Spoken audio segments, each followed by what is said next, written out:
Welcome back. One of the crucial elements of a functional economy is an efficient public transport system. Therefore, billions of rands are earmarked for new developments in this sector. Introducing the budget policy debate on transport in the NCOP, Transport Minister Ndebele said the main transport project to be funded through the fiscus will be the Passenger Rail Agency much anticipated new rolling stock acquisition program. This program had a budget of 139 billion rand attached to it. Minister Ndebele said this program would ensure that the department positioned rail as the backbone of public transport in the country. We continue to make strides in ensuring that all South Africans have access to efficient, reliable and safe public transport. We have therefore allocated 9.3 billion rands for this very important function, broken down into 4.9 billion rand for municipal public transport infrastructure and 4.3 billion rands for provincial and public transport subsidies. In addition to these conditional grants to the provinces, we intend making additional investments to provinces through the Presidential Infrastructure Coordinating Commission, the PICC. The minister told the National Council of Provinces that South Africa was poised for a major infrastructure shake-up. Our country will, in the next coming years, be turned into a visual construction site with gigantic cranes occupying the skyline.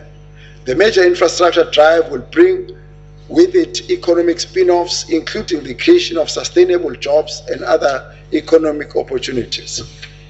But more importantly, the new face of South Africa, beyond the drilling and digging, will be one that will position our country as an investment destination of choice and ensure that we stand shoulder to shoulder and compete with the best in the world.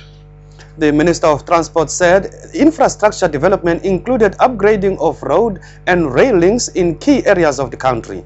All provinces had also made great strides in upgrading roads, public transport and road safety. However, all transport authorities at provincial and municipal levels continue to experience challenges with insufficient funding, capacity and compromised technical standards in road construction. The challenge moving forward, therefore, is to continue focusing on mobilizing the required resources for roads and public transport, strengthening technical capacity in all transport authorities, and putting in place monitoring and evaluation systems to ensure that standards are adhered to without compromise. Good news was that the road fatalities were on the decrease. Minister Ndebele said there's a culture of personal responsibility that's beginning to define the character of the South African driver. A culture that said road safety begins with one myself. South Africa was a signatory to the United Nations Decade of Action for Road Safety 2011-2020, together with other UN member states. Through this initiative, it had committed to halve road fatalities by 2020.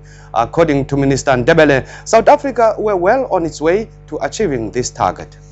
I say that because we have been able to reduce the number of deaths on our roads during the 2010 FIFA World Cup, during the 2011 December holidays, during the recent Easter long weekend break, where the death toll came down remarkably from 297 to 181.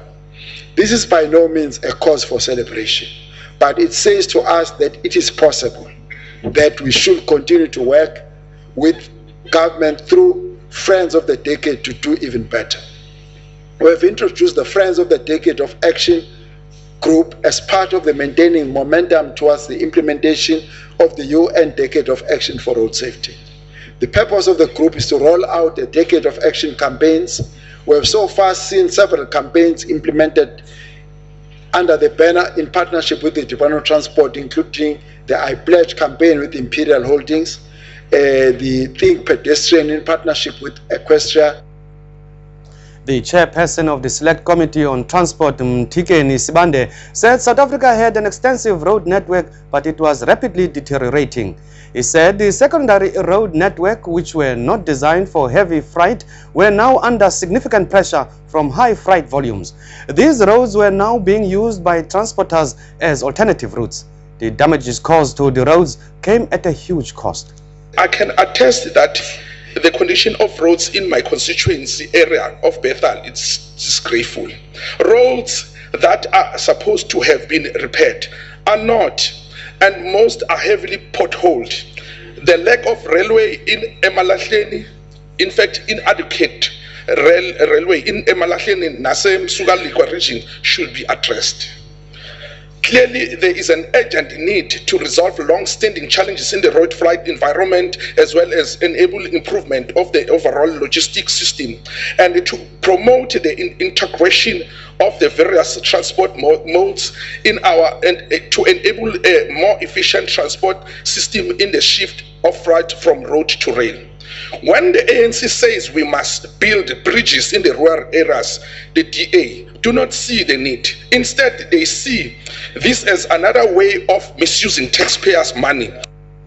Mr. Hermanus Groenewald of the Democratic Alliance wanted to know why the Western Cape roads were the best in the country with no potholes. He suggested this was because of better planning, honest officials, training and a political will to deliver services.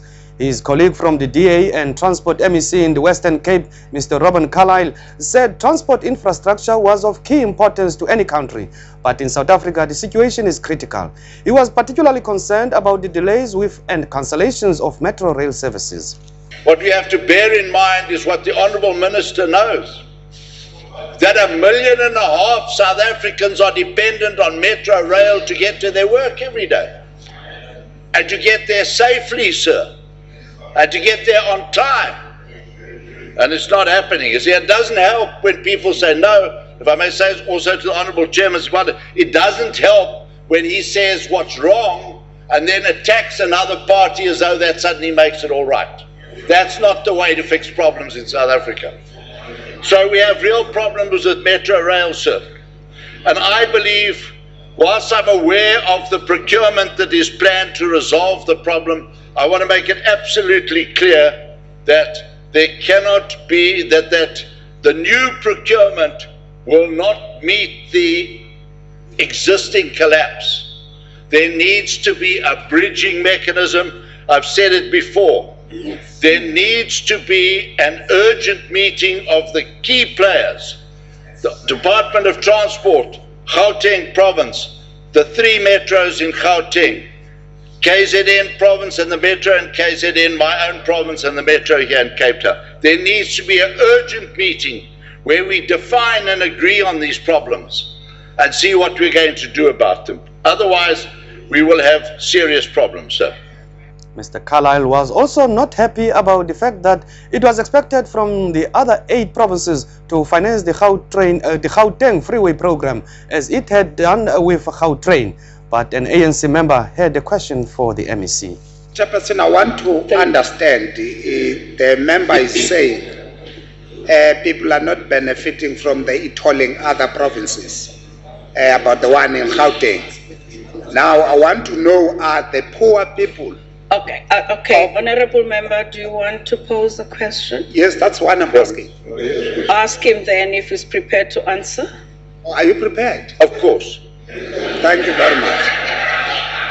But a short question, please. Proceed.